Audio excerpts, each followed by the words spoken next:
மருந்து கம்பெனிகளின் மர்மமான மறுபக்கம். ஹாஸ்பிட்டல கட்டி வச்சுட்டு அந்த ஹாஸ்பிட்டலுக்கான டேபிள் சேர், பர்னிச்சர்ஸ்ல இருந்து மெடிக்கல் எக்யூப்மெண்ட்ஸ் வந்து ஈவன் ஆம்புலன்ஸ் வரைக்குமே மருந்து கம்பெனி எனக்கு ப்ரொவைட் பண்ணும், அப்பதான் நான் எழுதுவேன் அப்படிங்கிற சில டாக்டர்ஸுமே நான் பார்த்திருக்கேன். டாக்டரோட ஒய்ஃபுக்கு சேலை வரைக்கும் வாங்கி கொடுக்குற மருந்து கம்பெனி எல்லாம் இருக்கு. சென்னையில் பிறந்த ஒற்றைக்கண் குழந்தை. இது எல்லாமே எப்படின்னு பாத்தீங்கன்னா டாக்டருக்கு பணத்தை கொடுத்து அதை ட்ரையல் பண்றது. அந்த மெடிசன் வந்து கர்ப்ப காலத்துல இருந்த தாய்மார்கள் சாப்பிடும் பொழுது அந்த குழந்தைகள் எல்லாமே கை கால் இல்லாமையே வந்து ஒரு 5000 குழந்தைகள் பிறந்துச்சு அந்த வருஷத்துல. அதிர்ச்சி தரும் சிவப்பு சந்தை. They will give you anything. அவங்களுக்கு வந்து சேல்ஸ் தான். விலை கூடின ட்ரக் எழுதி கொடுங்க சார், டிசீஸ் இல்லாதவங்களுக்கும் எழுதி கொடுங்க சார். அவங்களே எனக்கு கோட் வாங்கி கொடுப்பாங்க, அவங்களே என்னை 5 ஸ்டார் ஹோட்டல்ல வச்சு பேச வைப்பாங்க. ஒரு அரசு மருத்துவர் இருக்காருன்னு வச்சுக்கோங்களேன், அவர் காலையில அவர் ஹாஸ்பிட்டல் போறாரு, அப்போ போகும்போது அவர் ஜெனரிக் மெடிசன் தான் எழுதுவார். எப்படின்னா பாராசிட்டமால் 250 மில்லிகிராம், பாராசிட்டமால் 500 மில்லிகிராம், இப்படிதான் எழுதுவார். அதே மருத்துவர் வந்து தன்னுடைய கிளினிக்ல வந்து ஈவினிங் பிராக்டிஸ் பண்ணுவார். அப்ப பாத்தீங்கன்னா அவர் வந்து பாராசிட்டமால் 250 மில்லிகிராம் எழுத மாட்டார். அப்ப அவர் பிராண்டட் மெடிசன்ஸ் தான் அவர் எழுதுவார். மருத்துவர்களுடன் பேரம் பேசும் மருந்து கம்பெனிகள். அவங்களுக்கு என்ன வேணாலும் பண்ணுவாங்க சார், அவங்களுக்கு சப்போர்ட் பண்ணா போதும். அந்த மாதிரி டாக்டர்ஸ் வந்து பேஷண்டோட குவாலிட்டி பார்க்க மாட்டாங்க.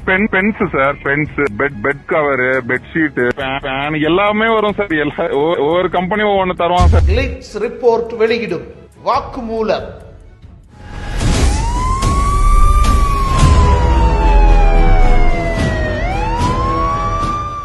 சென்னையில் இருக்கக்கூடிய ஒரு பிரபலமான மருத்துவமனையில ஒரு கண்ணோட ஒரு குழந்தை பிறந்திருக்கு.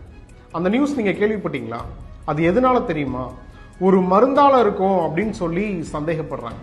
அதே மாதிரி ஒரு குறிப்பிட்ட இடத்துல ஒரு குறிப்பிட்ட செடியை சாப்பிட்ட ஆடுகளுக்கு பிறந்த ஆட்டுக்குட்டிகளும் ஒரே கண்ணோட பிறந்திருக்கு. இந்த 2 செய்திக்கும் ஒரே கனெக்ஷன் மருந்து தான்.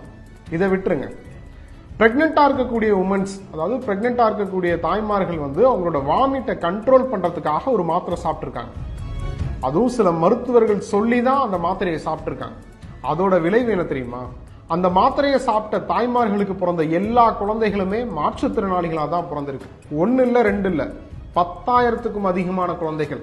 அதுல 5000 குழந்தைகள் கிட்ட மரணம் அடைஞ்சிருச்சு, இப்ப உயிரோட இல்ல அப்படின்னு சொல்றாங்க. அதுக்கு காரணம் என்ன தெரியுமா? ஒரு மருந்து. இந்த பெரிய டிசாஸ்டர்ல இருந்து தப்பிச்சு இப்ப உயிரோட இருக்கிறவங்க அவங்களுக்காக ஒரு அமைப்பு வச்சு அவங்களோட உரிமைக்காக போராடிக்கிட்டு இருக்காங்க. இதுக்கு காரணமும் ஒரு மருந்து தான்.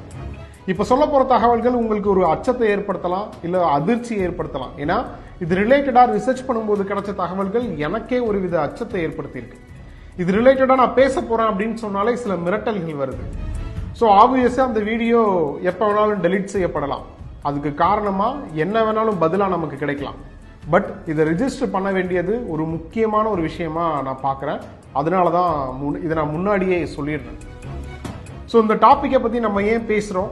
சமீபத்தில் நடந்த வருமான வரித்துறையோட சோதனைக்கும் இதுக்கும் என்ன தொடர்பு? நம்ம சாதாரணமா வாங்குற 1 ரூபாய்க்கு வாங்குற ஒரு மருந்துக்கு பின்னாடி இருக்கக்கூடிய மிகப்பெரிய வணிகம் என்ன?